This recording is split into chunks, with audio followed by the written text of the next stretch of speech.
Hi everyone, welcome and welcome back to our channel R2S news and updates. मेरा नाम हेमलता और मैं नबीना। So guys, कैसे हैं आप सब लोग? आई होप कि आप सब बहुत ही अच्छे होंगे। तो आज गाइस हम लोग एक स्पेशल वीडियो लेके आए हैं जिसका अभी मूवी भी रिलीज होने वाली है, जिसमें विकी कौशल है एंड उसका टीजर निकल गया है। हम लोग उस पर रिएक्ट भी किए हैं गाइस। सो वो हमारा एंटरटेनमेंट चैनल पे है, तो आप जाके देख सकते हैं उसका टीजर के reaction. And guys, I hope कि आप लोग समझ ही गए होंगे कि मैं कौन सी मूवी का बात कर रही हूँ एंड मैं किस पे आज हम लोग रिएक्ट करने वाले हैं, विच इज छत्रपति संभाजी महाराज के वीडियो पर हम लोग रिएक्ट करेंगे। एंड ये डॉक्टर विवेक बिंद्रा के वीडियो पर हम लोग रिएक्ट करेंगे। टॉपिक है आंसू रोक नहीं पाओगे। ओके, सो गाइस वीडियो इन तक देखिएगा, अच्छा लगे लाइक कर देना, शेयर कर देना, सब्सक्राइब कर देना हमारे चैनल को। और जो वीडियो की लिंक आपको डिस्क्रिप्शन बॉक्स में मिल जाएगी, वो जाकर फटाफट चेक आउट कर लो। लेट नहीं करते, let's get started. And guys, हमारे और दो रिएक्शन चैनल्स हैं जिसका लिंक आपको डिस्क्रिप्शन बॉक्स में मिल जाएगी, जरूर से आके चेकआउट कर लीजिएगा। चलो स्टार्ट करते हैं।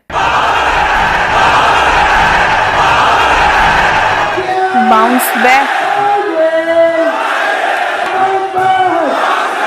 हे आपका स्वागत है। मैं विवेक बिंद्रा, मोटिवेशनल स्पीकर। आज एक ऐसे इंसान की बात करूंगा, हो सकता है आपकी आत्मा कांप जाए। एक बात कहूं, वीडियो पूरा देखिएगा अगर हिम्मत है आप में तो, और कोशिश करिएगा कि अंत में रोएं भी ना आप। इनका नाम है छत्रपति संभाजी महाराज। आपने छत्रपति शिवाजी महाराज का वीडियो देखा था। यह उनके ज्येष्ठ पुत्र 1657 में इनका जन्म हुआ। बचपन से आखिरी तक केवल संघर्ष।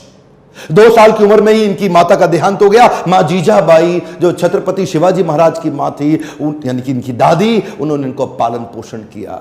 सोचता हूं कहां से शुरू करूं और कहां लेके जाऊं। अद्भुत बालक जिसके बारे में पूरी दुनिया को पता लगना जरूरी है। 13 साल की उम्र तक 13 भाषाएं सीख चुके थे। 13 साल की उम्र तक संस्कृत के विद्वान पंडित, सारी रीजनल भाषाएं, भारत की पुर्तगालियों की भाषा, अंग्रेजों की भाषा, मुगलों की भाषा, साउथ इंडियन लैंग्वेज, सारी डेक्कन भाषा, कई शास्त्र लिख डाले।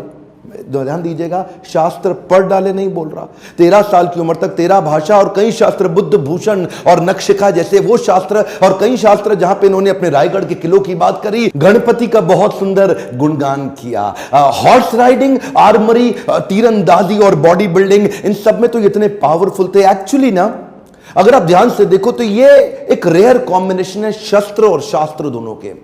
जो बच्चा या जो व्यक्ति शास्त्र पढ़ने में बड़ा एक्सपर्ट हो जाता है ना, फिर उससे शस्त्र उठता नहीं, और जो शस्त्र उठा लेता है वो शास्त्र पढ़ने में निपुण नहीं होता। अद्भुत बाल साहित्यकार, जो साहित्य पढ़ता भी था और साहित्य लिखता भी था। हुआ क्या, बुद्धि और बल दोनों बढ़ गया। 60 किलो की तलवार लेके 16 साल की उम्र में पहला युद्ध रामनगर का जीता। छोटा बच्चा होता है ना, उसका मन होता है कि पिता के साथ समय बिताए, पर पिता उस समय मुगलों से लोहा लेने में व्यस्त हो चुके थे। लेकिन एक बार छत्रपति शिवाजी महाराज ने, अभी ये 9 साल के थे संभाजी महाराज, इनको क्या बोले, मेरे साथ चलो, आगरा जा रहा हूं मैं, वहां के मुगल शासक औरंगजेब से मिलने। और घोड़े में बिठा के 1250 किलोमीटर, ध्यान दीजिएगा, घोड़े में 1250 किलोमीटर 9 साल का बच्चा पिता के साथ पीछे बैठ करके पहुंच गया आगरा। आगरा में क्या हुआ ये देख के हैरान हो गया, छोटा सा बच्चा। वहां मुगल सल्तनत के राजा उस समय जापना क्या किया, इनकी पहले तो बेइज्जती करी, उसके बाद इनको कारागृह में बंदी बना लिया। ये बच्चा घबराता नहीं था। ये करेज इतना था कि वहीं बैठ के सोचने लगा, कैसे निकलूं, कैसे पिता को निकालूं, कैसे निकलूं। पहले तो पिता को बाहर निकाला, कुछ दिनों के बाद खुद भी वहां से गायब हो गया, रायगढ़ पहुंच गया। 10 साल की उम्र में इसको महाराज ऑफ आमेर के पास भेज दिया गया कि कैसे पॉलिटिकल अलायंसेस को और समझ सकें। यही 2 इंसिडेंट इसके लिए बहुत हो गए थे कि कैसे ये समझे, और उसके बाद तैयारी करने लगा। हर सफल शासक के पास कोई ना कोई बुद्धिमान सलाहकार जरूर रहता है। चंद्रगुप्त मौर्य के पास चाणक्य पंडित थे, जिन्होंने धनानंद के सारे साम्राज्य को उखाड़ा था। ठीक इसी प्रकार इन्होंने उज्जैन के कवि कलश, उनको अपना सलाहकार, एडवाइजर, फ्रेंड, फिलोसोफर, गाइड बनाया, जो अपनी कविताओं के माध्यम से इनकी विचारधारा को तैयार किया करते थे। इनकी सोचने की क्षमता, इनके बैरियर्स को खत्म करते थे। वो उनके ऐसे महान इंटेलिजेंट एडवाइजर थे जो हमेशा इनके, कवि कलश को हमेशा अपने साथ रखते थे। पिता भी युद्ध लड़ने में बिजी थे। इन्होंने 19 साल की उम्र से पिता के पीछे से अपने रायगढ़ के किले को संभालना शुरू कर दिया। 23 साल की उम्र में 1681 में पिता छत्रपति शिवाजी महाराज वीर मराठा उनका देहांत हुआ। इन्होंने 1 मिनट समय नहीं देर गवाया, तुरंत तैयारी करी। तुरंत क्या तैयारी करी? औरंगाबाद में औरंगजेब का सबसे बड़ा किला, और ये सोचने लगे कि हमारे पास आज धन की तो कमी है, और अगर इसके किले को पहली बार में मैं उखाड़ दूं, इनका धन घटेगा, मेरा बढ़ेगा, डबल बेनिफिट। औरंगाबाद की इस बड़ी लूट और बड़ी हार ने औरंगजेब को एकदम हैरान कर दिया। औरंगजेब ने सोचा भी नहीं था कि 23 साल का ही तो बच्चा है ये ऐसा कैसे कर सकता है। और उसने अपने हुसैन अली खान नाम का अपना सबसे बड़ा जनरल, उसको 20,000 हाथी और सैनिकों के साथ, घोड़ों के साथ, पशुओं के साथ भेजा कि इसको खत्म कर। हुसैन अली खान बोला कि 2 दिन में खत्म कराऊंगा, 2 दिन में खत्म। वहां पे मराठा इतने तेज, और इसका जो करेज था ना, इनकी लीडरशिप बड़ी पावरफुल थी। मराठा इकट्ठे हो गए, और हुसैन अली खान को 1 साल लगा, कुछ नहीं कर पाया, कई बार उसको मारा। इसने इसको वापस बुलाया और 1680 कई दफा अटैक कराया। अच्छा, एक भी लड़ाई नहीं। एक बात बताएं आपको, पूरे इतिहास के अंदर शायद छत्रपति संभाजी महाराज ही अकेला ऐसा योद्धा रहा होगा हमारे देश से, जिसने 9 साल के अंदर 120 लड़ाइयां लड़ी, लेकिन एक भी नहीं हारा। औरंगजेब सोचा पूरा नॉर्थ तो मैं जीत ही चुका हूं, अब तो केवल डेक्कन बाकी रह गया है। डेक्कन समझते ना, जो उस समय का जो दक्षिण था, अहमदनगर से नीचे लेके जो आज का केरला, कर्नाटका, तमिलनाडु, आंध्रा, हैदराबाद, जितना भी आज पूरा देखते हैं महाराष्ट्र मिला के, वो सोचा कि बस ये डेक्कन जीतना बाकी रह गया है। तो वो महाराष्ट्र की तरफ जब बढ़ने लगा, तो वहीं औरंगजेब ने एक ट्रीटी साइन करने की कोशिश करी, एक कॉन्ट्रैक्ट साइन करने की कोशिश किया पुर्तगालियों के साथ गोवा में, ताकि समुद्री रास्ते से उनको एक और सपोर्ट मिले, उनके आमदन एम्युनिशन मिडिल ईस्ट से आ सके।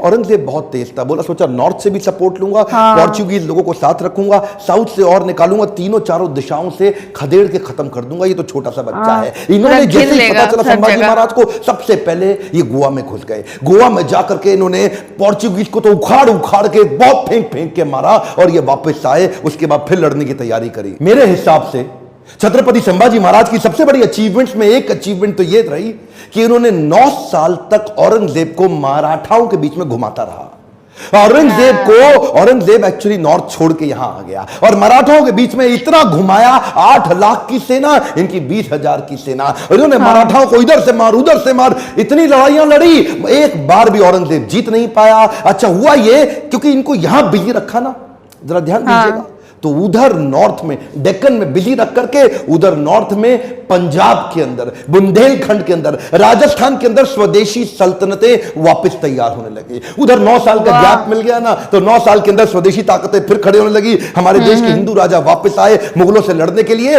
ये इसको गोल गोल घुमाते रहे, इतना गोल गोल घुमाया कि पूरे भारत को जीतने का गोल हाथ से छूट गया। गोल गोल घूमा, गोल नहीं पूरा हुआ। औरंगजेब वो कहां रुकने वाला था, उसने नई तरकीबें लगानी शुरू कर दी। नीचे से सिद्दीस को साथ में लिया, मैसूर के राजा को अपने साथ में लाया, पुर्तगालियों को फिर ताकतवर बनाया, चारों तरफ से घेरने की कोशिश करी मराठाओं को। लेकिन ये उम्र से तो छोटे थे, लेकिन उम्र इनके लिए कोई बड़ी बात थी नहीं। ऐसे courageous, confident, powerful in decision making, leadership बड़ी अद्भुत, उम्र से काफी आगे चल रहे थे।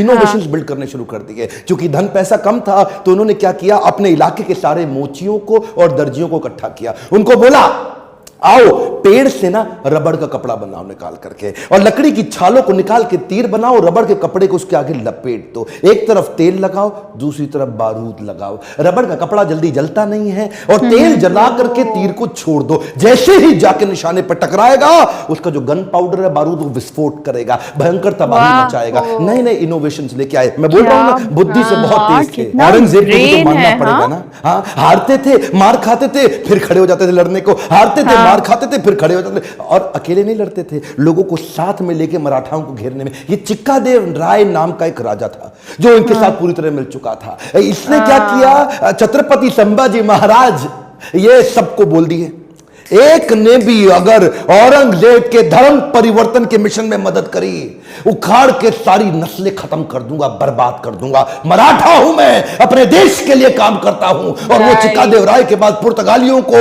और सिद्धियों सबको खत्म करते चले गए। सबसे एक बात ना औरंगजेब के समझ में आ गई कि ये जो लड़का है ना, इसको मार नहीं सकते, इसको हरा नहीं सकते। संभाजी राजे भोसले 9 साल तक इनको पीटते रहे, मारते रहे, समझ में आ गया औरंगजेब इसको नहीं हरा सकते, सामने से तो नहीं लड़ सकते, कुछ और क्यों ना करें।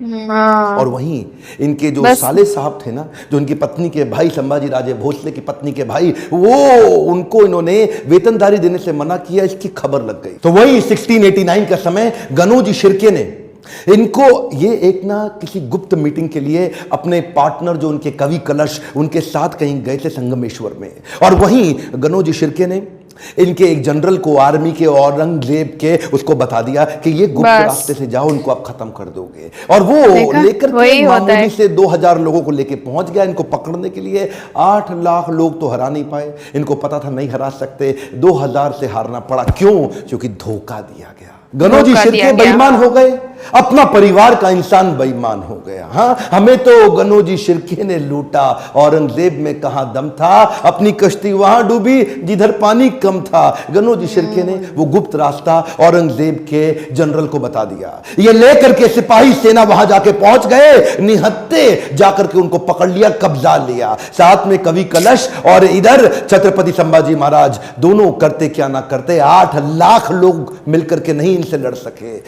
चोरी से इनको जाके पकड़ लिया। औरंगजेब अंदर तक खुन्नस खाया हुआ था संभाजी महाराज से। कवि कलश संभाजी महाराज को लेके ऊंट से उल्टा टांग दिया, उल्टा टांग के पूरे शहर में घुमाया, बहुत मारा पीटा, लोगों को बोला इन पे मूत्र त्यागो, इनको मारो, पत्थर फेंको। उसके बाद बुला के बोला 3 प्रश्न, मराठा किंगडम मेरे हवाले कर दो, ट्रिब्यूटरी प्रिंस बना दूंगा, जो सोना गहना छुपाया चोरी किया है मुझको वापस कर दो, और किसने तुम्हारी मदद करी उसका नाम बताओ, तीसरा अपना धर्म परिवर्तन कर लो। ये 3 काम कर लो, आज ही जीवित बचोगे और मेरे साथ रहोगे, ताकतवर बना दूंगा तुमको। संभाजी महाराज और कवि कलश की आंखों में इतना सा भी डर नहीं था। उसको बोले कि मैं मराठाओं की जमीन तुम्हारे नाम नहीं करूंगा, अपने धर्म का बलिदान नहीं करूंगा, 1000 बार मारो, अगली बार फिर जन्म लूंगा, अपने ही धर्म में लूंगा। रुका नहीं औरंगजेब। इन दोनों ने अन्न जल का त्याग कर दिया और शरीर को लेकर सुन्न हो गए।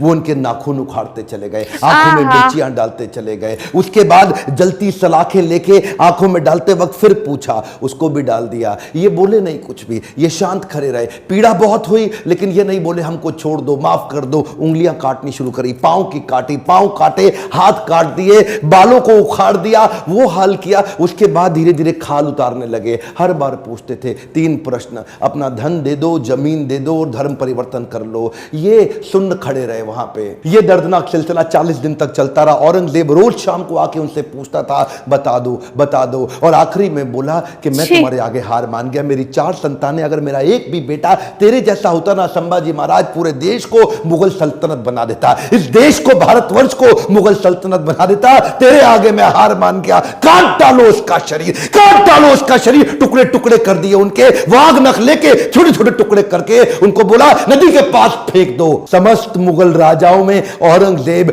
एक अमानवीय, इनह्यूमन राजा था। बहरहाल मौका मिल गया सारे मराठाओं को एक होने का। उन्होंने शरीर के टुकड़े उठाए शंभूजी महाराज के, उनको सिल के उनका अंतिम संस्कार किया। लेकिन अब हर घर महल बन गया, हर औरत सेना में आ गई, हर पत्ता तीर बन गया। देश धर्म पर मिटने वाला शेर शिवा का छावा था, महापराक्रमी, परम प्रतापी एक ही शंभू राजा था। सारी मराठा कम्युनिटी एक हो गई और उसके बाद दोबारा युद्ध छेड़ा गया। खत्म हो गया दक्कन का सुल्तान बनने का उसका सपना।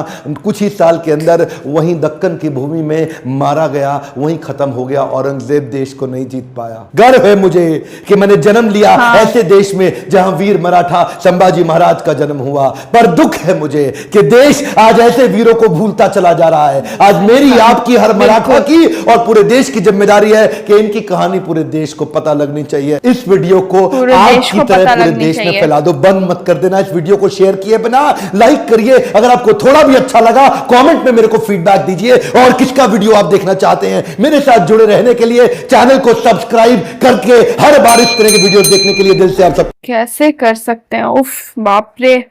पहले बात तो मैं ये बोलूंगी, घर के लोग ही धोखा देते धोखा देते हैं बिल्कुल। अगर वो जाके नहीं बोलता तो आज वैसा सिचुएशन क्रिएट ही नहीं होता। बाहर का कोई जरूरत ही नहीं है, अगर घर के लोग ही धोखा देंगे। बस सिर्फ सैलरी देना बंद हो गया तो वो कैसे जाके खुद के लोग के ऊपर बोलने, किस दुश्मन को बोलने लग गए। हाँ हाँ, वो मुझे एक क्वेश्चन है इसमें कि वो सैलरी देना क्यों बंद किए थे?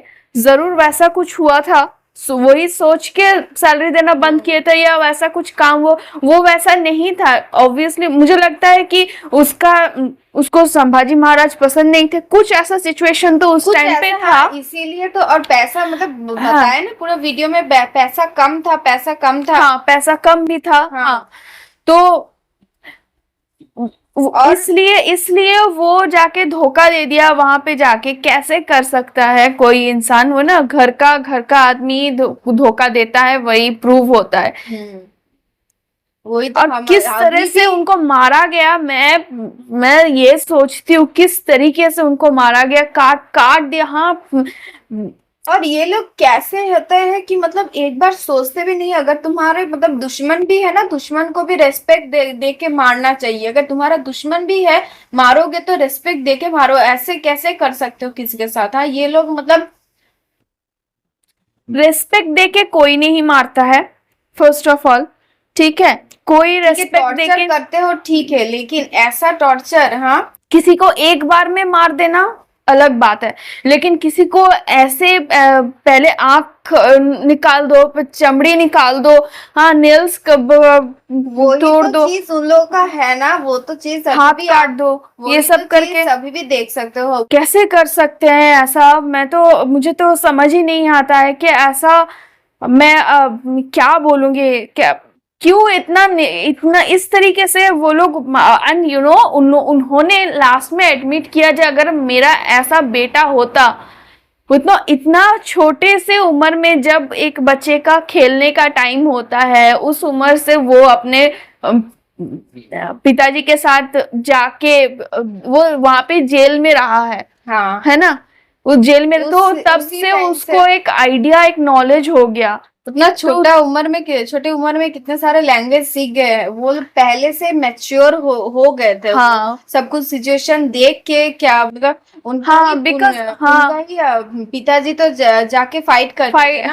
हाँ, उनको बचपन से ही सिचुएशन पता था, क्या सिचुएशन में वो बड़े हो रहे थे। तो उनका सिचुएशन देख के उनको जल्दी बड़ा होना पड़ा। उस टाइम में एक बच्चा खेलते है, लेकिन वो कभी खेल नहीं पाए। वो कम उम्र में वो इतना मैच्योर हो गए। हाँ। मतलब ऐसे इस तरह के वीडियोस को हम लोग को जानना चाहिए। हाँ, कि हमारे वीर जो थे वो कैसे थे। आज मतलब हमारे भारत में ऐसे वीर का जन्म हुआ है। हाँ। और हमें कितने सारे हिस्ट्री में मुगलों के बारे में बताया गया, इनके बारे में, शिवाजी के बारे में, छत्रपति शिवाजी महाराज के बारे में कितना कुछ मतलब नहीं बताया गया है ना। हाँ, इतने स्मार्ट थे कि कोई हरा नहीं सकता था। मुझे बस वही लग रहा है कि इतने स्मार्ट थे वो, इतना कॉन्फिडेंट थे वो, इतने सारे आइडियाज लेके आते थे। हाँ, इनोवेटिव आइडियाज उनके पास होता था। इतने इंटेलिजेंट पर्सन है। आज एक फैमिली मेंबर का धोखे से आज उनका ऐसा सिचुएशन उनको फेस करना पड़ा, लेकिन फिर भी वो हारे नहीं। उनके ऊपर इतना टॉर्चर हुआ, फिर भी वो हारे नहीं। वो अपने देश के लिए ही स्टैंड खड़े रहे कि मुझे धर्म चेंज नहीं करना है, हम जो हैं वो हैं। मतलब ऐसा वीडियोस क्या बोलूंगी, ऐसे वीडियोस हम सबको देखना चाहिए गाइस। हम सबको जान के रखना चाहिए, हमारे नेक्स्ट जनरेशन को भी ये सब देखना चाहिए, भूलना नहीं चाहिए। सो गाइस, यही था हमारा रिएक्शन। आपको कैसा लगा आप हमें कमेंट में जरूर बताइएगा। अगर यहाँ तक वीडियो देखे हैं, thank you so much for watching our video. अच्छा लगा लाइक कर दो, शेयर कर दो, सब्सक्राइब कर दो हमारे चैनल को। ओरिजिनल वीडियो की लिंक आपको डिस्क्रिप्शन बॉक्स में मिल जाएगी, जरूर से आके चेकआउट कर लीजिएगा। एंड हमारे और 2 रिएक्शन चैनल्स हैं, उसको भी चेकआउट कर लीजिएगा, लिंक आपको डिस्क्रिप्शन में मिल जाएगी। चलो मिलते हैं नेक्स्ट वीडियो में, बाय।